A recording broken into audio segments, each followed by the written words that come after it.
The sound of music filled our hearts with joy and unforgettable songs. But once the cameras stopped, life took a darker turn for many of its beloved stars. Heartbreak, illness, and untimely deaths replaced the fairy tale ending we all remember. So what really happened? Let's find out. Eleanor Parker, as Baroness Elsa Schrader. You probably remember her, the elegant Baroness who nearly won Captain Von Trapp's heart. That was Eleanor Parker, 43 years old when she stepped into The Sound of Music in 1965. With her poise and charm, she brought a sharp edge to the story, playing the rival who made Maria's triumph even sweeter. Born on June 26, 1922, in Cedarville, Ohio, Parker's own romances were far less graceful than the one she acted on screen. She married 4 times, each ending in heartbreak. Her second husband, producer Bert E. Friedlaub, was accused of abuse before their marriage fell apart. Later, she found love with painter Paul Clemens, only for that too to collapse. Her last marriage to Raymond Hirsch gave her stability, but even that ended in sorrow when he died of cancer in 2001. Her professional journey carried its own shadows. Despite being hailed as the woman of 1,000 faces and earning 3 Academy Award nominations for Caged, Detective Story, and Interrupted Melody, she never won. Those repeated near misses weighed heavily, leaving her feeling overlooked in an industry where recognition often meant everything. Eleanor Parker's story ended on December 9, 2013, in Palm Springs, California, where complications from pneumonia took her life at the age of 91. With an estimated net worth of $5 million, she left behind a body of work that still resonates. And perhaps the most unforgettable image is that of the Baroness, smiling with dignity as she walks away from Captain Von Trapp, mirroring the quiet heartbreak Parker carried in her own life. Christopher Plummer as Captain Georg Von Trapp. When The Sound of Music premiered in 1965, it was Christopher Plummer who stepped into the shoes of Captain Georg Von Trapp. At just 35 years old, he carried the weight of a stern naval officer whose silence and discipline masked a broken heart. His performance gave the film a grounding strength, even though he privately confessed he never cared much for the part. Born on December 13, 1929, in Toronto, Canada, Plummer's personal life was as eventful as his career. He was married 3 times, with his first union to actress Tammy Grimes producing a daughter, Amanda, who would go on to become an acclaimed actress herself.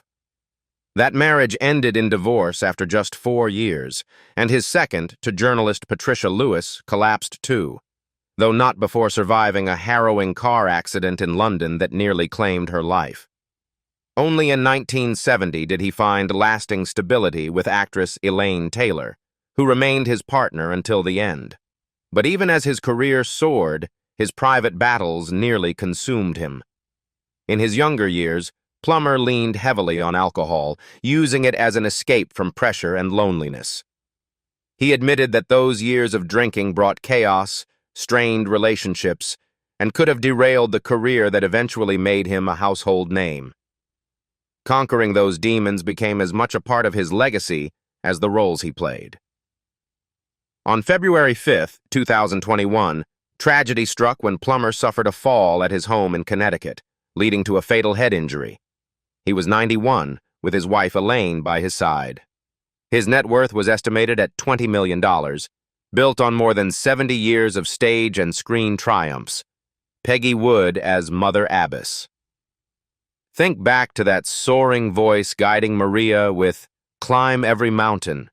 That was Peggy Wood, 73 years old when she played Mother Abbess in The Sound of Music, 1965. For many, her presence was the moral compass of the story, offering wisdom and strength when the Von Trapps needed it most.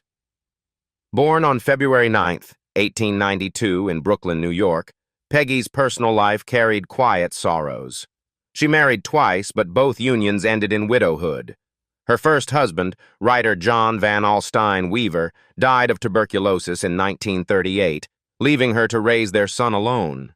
In 1946, she remarried William H. Walling, a printing executive, and though their marriage lasted 27 years, She was again left a widow when he died in 1973.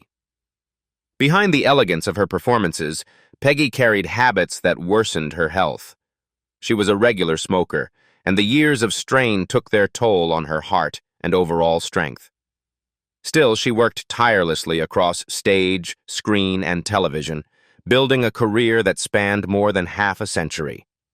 Peggy Wood's story came to a close on March 18, 1978, in Stamford, Connecticut, after suffering a stroke. She was 86 years old, with an estimated net worth of $2 million. And yet, when audiences remember her, it is the image of Mother Abbess urging Maria to climb every mountain, a symbol of hope that outlived her. Heather Menzies-Urich as Louisa von Trapp. She was only 15 when audiences first met her as Louisa von Trapp in The Sound of Music, 1965. Heather Menzies-Urich brought mischief and spark to the screen, a teenager caught up in the joy of song and family. For many fans, it was the role that made her forever young in memory. Born on December 3, 1949 in Toronto, Canada, Heather's adult life took her far beyond the Von Trapp villa. In 1969, she married John Truhitte, but the marriage ended in divorce just 4 years later. Then came a love story straight out of Hollywood, her marriage to actor Robert Urich in 1975. Together, they adopted 3 children, building a family rooted in both show business and quiet devotion. When Robert died of cancer in 2002, Heather carried on his legacy by founding the Robert Urich Foundation, raising funds for research and support. But her own struggles would eventually darken the picture. In the 1970s, Heather dabbled with drugs during her years in television and film, including her role in Logan's Run. Though she moved past that chapter, nothing prepared her for the cruel diagnosis she received decades later: terminal brain cancer. The disease struck swiftly, just a month before her death, shocking both her family and fans. Heather Menzies-Urich died on December 24, 2017, in Frankfurt, Ontario, surrounded by her children. She was 68 years old, with an estimated net worth of $4 million earned from her acting career and charitable work. Charmian Carr as Liesl von Trapp. She wasn't really 16 going on 17. Charmian Carr was 22 when she played Liesl, the eldest von Trapp daughter, in The Sound of Music, 1965. With her wide smile and youthful energy, she became the face of innocence and first love, even though, in real life, she was already a young woman stepping into sudden stardom. Born on December 27, 1942, in Chicago, Illinois, Charmian's private life unfolded far differently from the fairy tale on screen. In 1967, she married dentist J. Brent and later raised 2 daughters, but the marriage ended in divorce in 1991. The little girl of the Von Trapp family found herself navigating adulthood with the same longing for stability her character once sang about. Her life after Hollywood was marked by both reinvention and hardship. Leaving acting behind, she built an interior design business, even working for Michael Jackson on the Neverland Ranch project, a job that led to messy contract disputes and lawsuits. Later, dementia crept in, slowly stealing her memory and independence, turning her final years into a painful contrast to the lively teenager fans remembered. On September 17, 2016, Charmian Carr passed away in Los Angeles at the age of 73 from complications of dementia. At the time, her net worth was estimated at $3 million, earned from her design business and her books, Forever Liesl and Letters to Liesl. The image that endures is her twirling in the gazebo, singing about a love and a future. Richard Haydn as Max Detweiler. You couldn't forget him. The witty, opportunistic impresario Max Detweiler in The Sound of Music, 1965. Richard Haydn was 60 when he played the lovable schemer, adding humor and charm to a story brimming with music and faith. His sharp delivery and distinctive voice made Max unforgettable. Born on March 10, 1905 in London, England, Haydn's personal life carried both glamour and solitude. For a brief time in 1943, he was engaged to Maria Riva, the daughter of Marlene Dietrich. Though they never married, Riva later remembered him with great affection, describing his kindness and warmth. Beyond that fleeting romance, Haydn never wed, choosing a life of independence, perhaps shaped by the losses he endured during World War II when his family home was destroyed by German bombs. His eccentricities were well known. Hollywood colleagues often recalled his passion for gardening. David Niven once joked that Haydn only accepted acting jobs to finance the flowers and trees he planted at his Pacific Palisades home. But behind that humor was a man who often struggled with depression and loneliness, channeling his pain into the quirky roles that made him memorable, including voicing the caterpillar in Disney's Alice in Wonderland. Richard Haydn died on April 25, 1985, from a heart attack at his home in Los Angeles at the age of 80. His body was donated to UCLA for study, a final gesture of usefulness. With an estimated net worth of $1.5 million, he left behind a legacy of supporting roles and one iconic turn as Max, Anna Lee as Sister Margareta. She was 52 when she stepped into the habit of Sister Margareta in The Sound of Music, 1965. Anna Lee brought warmth and compassion to the convent scenes, balancing the sternness of Sister Berthe with kindness and humor. For many, she was the gentle nun who quietly cheered Maria on her way. Born on January 2, 1913, in Ightham, England, Anna Lee's personal life was as dramatic as any film script. She married 3 times. First to director Robert Stevenson, with whom she had 2 daughters, including Venetia, who became an actress and married into the Everly Brothers family.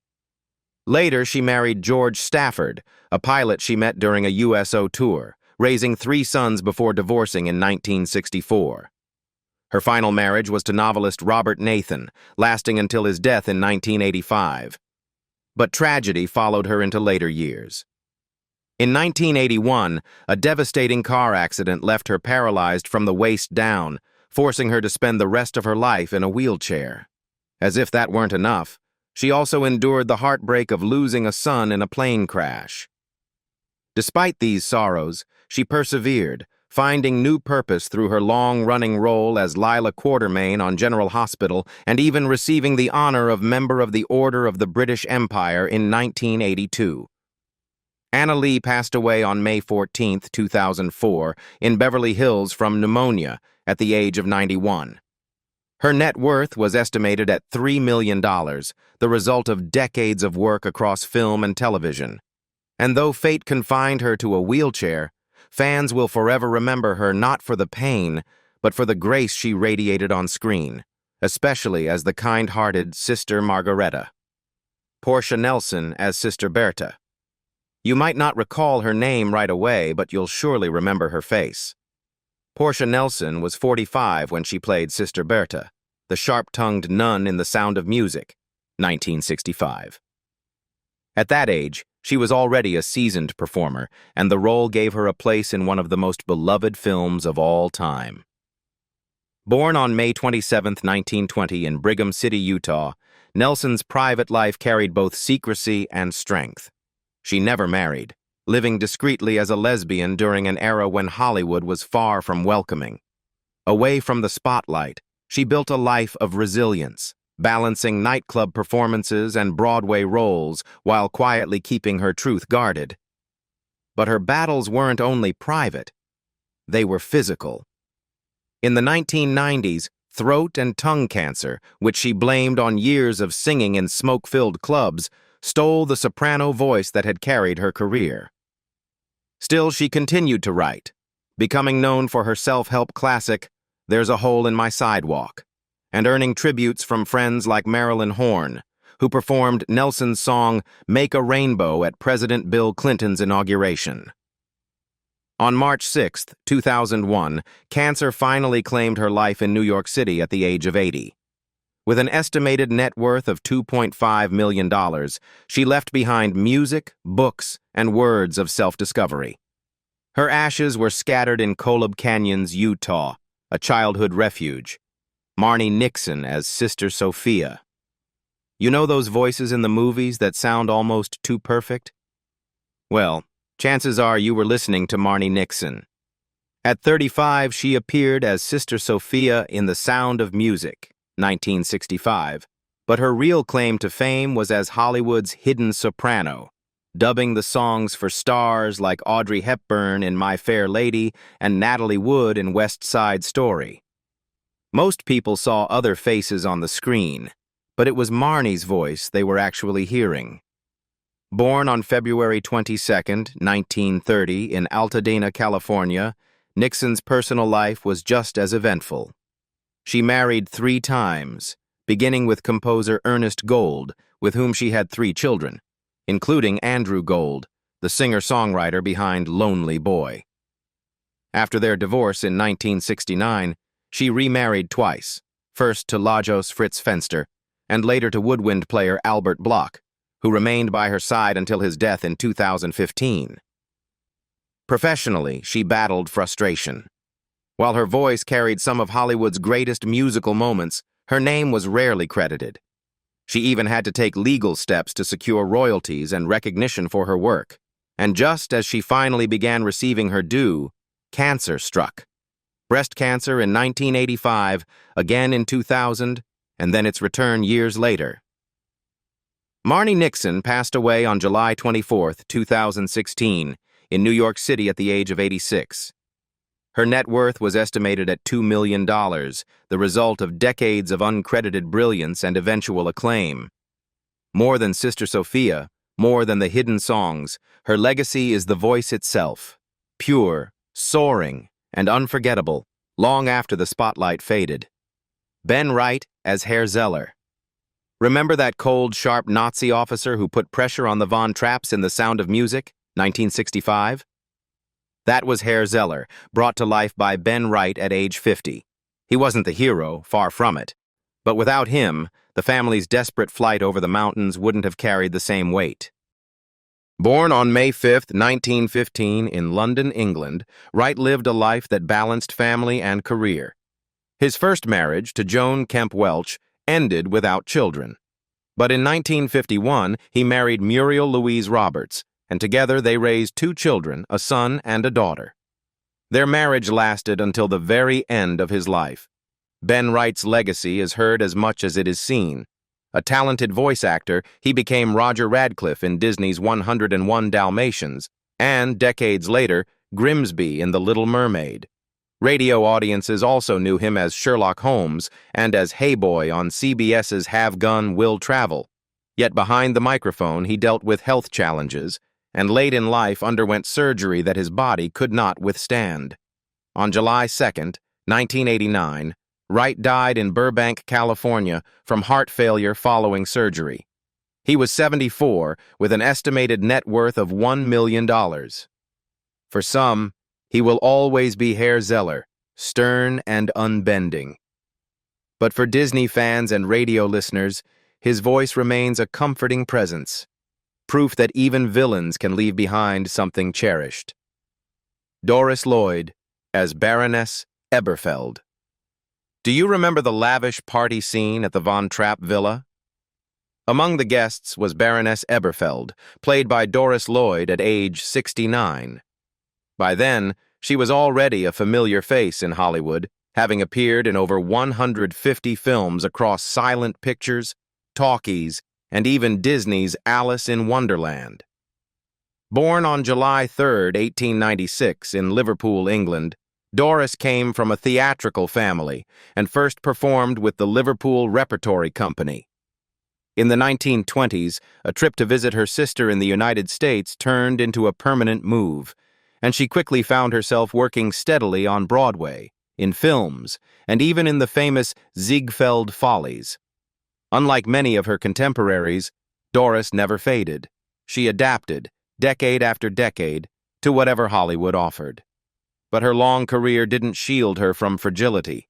She was no stranger to small roles, often playing housekeepers, dowagers, or landladies, while rarely earning the spotlight. In the final years of her life, her health failed quickly due to heart disease, cutting short a career that had lasted half a century. Doris Lloyd passed away on May 21, 1968, in Santa Barbara, California, at the age of 71. Her net worth was estimated at $800,000. She had lived long enough to see herself appear in two Oscar-winning Best Pictures, Mutiny on the Bounty and The Sound of Music. And while her name may not be etched in gold letters, her presence in so many films has made her a quiet constant in Hollywood's golden age. Norma Varden as Frau Schmidt. She wasn't the star of the film, but you'll remember her. Frau Schmidt, the strict yet loyal housekeeper of the Von Trapp family. That was Norma Varden, already 67 when she appeared in The Sound of Music, 1965. By then, she was a veteran actress with a face audiences had seen in classics like Casablanca. Born on January 20th, 1898, in London, England, Norma never married, but she built a life of independence and quiet influence. After training as a concert pianist in Paris, she turned to acting and eventually became a naturalized U.S. citizen in 1949. In Hollywood, she often played wealthy wives, widows, or sharp-tongued society women, even though in real life she returned home each night to a life lived alone. Her later years were dedicated not just to acting, but to advocacy. Active with the Screen Actors Guild, she pushed for better medical benefits for aging performers, quietly fighting for others even as her own health began to decline. Still, there was a hint of bittersweetness. She was originally considered for the role of Mother Abbess, only to lose out when the producers changed their minds. Norma Varden died of heart failure on January 19, 1989, in Santa Barbara, one day before her 91st birthday. Her net worth was estimated at $1.2 million, earned from decades of stage, film, and television. Evadne Baker as Sister Bernice. She may not be the first face you think of when remembering The Sound of Music, but Evadne Baker was there, 28 years old when she appeared as Sister Bernice in 1965.